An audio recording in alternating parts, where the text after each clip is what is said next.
Quad Bharat, America, Australia और Japan जैसे ताकतवर देशों का एक समूह है जिसका प्रमुख उद्देश्य समुद्री रास्तों से आपसी व्यापार को आसान बनाना और हिंद प्रशांत क्षेत्र में चीन के वर्चस्व को कम करना है।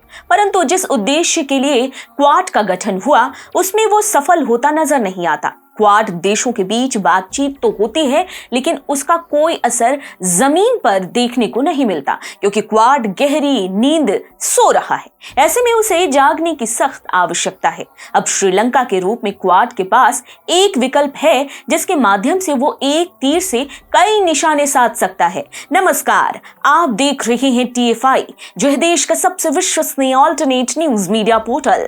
मैं पद्माश्री शुभम आपको बताऊंगी कि श्रीलंका चीन की गोद में जाकर बैठे उससे पहले ही क्यों क्वाड को एकजुट होकर उसकी सहायता करने के लिए आगे बढ़ना चाहिए। आगे बढ़ेंगे, लेकिन उससे पहले अगर आपको हमारा काम और हमारे विचार पसंद आ रहे हैं तो हमारे वीडियो को लाइक करें और हमारे चैनल को सब्सक्राइब कर लें। फेसबुक पेज पर हमें अवश्य फॉलो करें। तो चलिए अविलंब आरंभ करते हैं। चालाक चीन की नजरें पहले से ही श्रीलंका पर टिकी हुई हैं। चीन ने श्रीलंका को बर्बाद कर उसे उसके हालातों पर छोड़ दिया है। हालांकि अब जब भारत श्रीलंका की सहायता कर रहा है तो एक बार फिर चीन भी श्रीलंका की सहायता करने का ढोंग रच रहा है।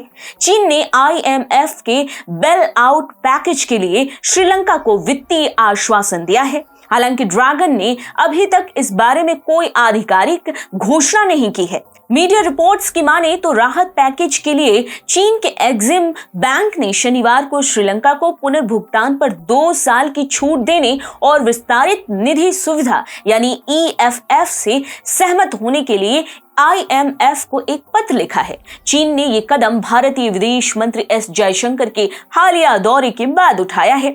बता दें कि बीते दिनों विदेश मंत्री S जयशंकर ने श्रीलंका की यात्रा की थी। भयंकर आर्थिक संकट से जूझ रहे श्रीलंका के लिए S जयशंकर का ये दौरा बहुत महत्वपूर्ण साबित हुआ क्योंकि जयशंकर के दौरे के बाद श्रीलंका को IMF से कर्ज मिलने का रास्ता साफ हो गया, जो कि जर्जर हो चुकी श्रीलंका की अर्थव्यवस्था को मजबूती प्रदान करेगा। दरअसल श्रीलंका IMF से $2.9 अरब का ऋण हासिल करने के लिए प्रयास कर रहा है। दिवालिया हो चुकी श्रीलंका का IMF ने राहत पैकेज रोक दिया है और वो श्रीलंका के प्रमुख कर्जदाताओं से वित्तीय आश्वासन चाहता है। इन हालातों में श्रीलंका वित्तीय आश्वासन के लिए भारत, चीन और जापान का मुंह देख रहा था। श्रीलंकाई सरकार की तरफ से चीन से कई बार आर्थिक मदद का अनुरोध किया गया था, परंतु वो इससे मुंह चुरा रहा था। ये वही चीन था जिसका श्रीलंका को बर्बाद करने में कोई कसर नहीं छोड़ी थी। वही मदद के नाम पर नाक भौं से कोड़ने लगा है। लेकिन अब जब भारत के द्वारा श्रीलंका की मदद के लिए हाथ आगे बढ़ाए गए तो चीन इससे भी बेचैन हो गया। उसे लगने लगा कि यदि श्रीलंका उससे अधिक भारत के करीब पहुंच जाएगा तो उसे नुकसान होगा। ऐसे में अब तक मदद के नाम पर आंखें चुराने वाला ड्रैगन बड़ा खेल करने की फिराक की तैयारी करने लगा है और वो भी श्रीलंका की मदद करने का दिखावा कर रहा है।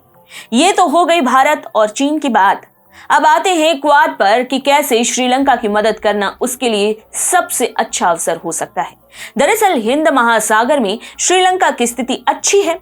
हिंद महासागर में श्रीलंका की भौगोलिक स्थिति है जो रणनीतिक तौर पर बेहद महत्वपूर्ण है। चीन हिंद महासागर में अपना वर्चस्व स्थापित करने के लिए एड़ी चोटी का जोर लगा रहा है, लेकिन भारत उसके नापाक इरादे कामयाब नहीं होने दे रहा है, जिससे वो बुरी तरह से बौखला गया है। अगर जापान और भारत अमेरिका से बात करके श्रीलंका को IMF से कर्ज दिलवाने में पैरवी करते हैं तो चीन को हिंद महासागर में अच्छे से धूल चटाई जा सकती है, क्योंकि IMF का झुकाव अमेरिका की ओर माना जाता है।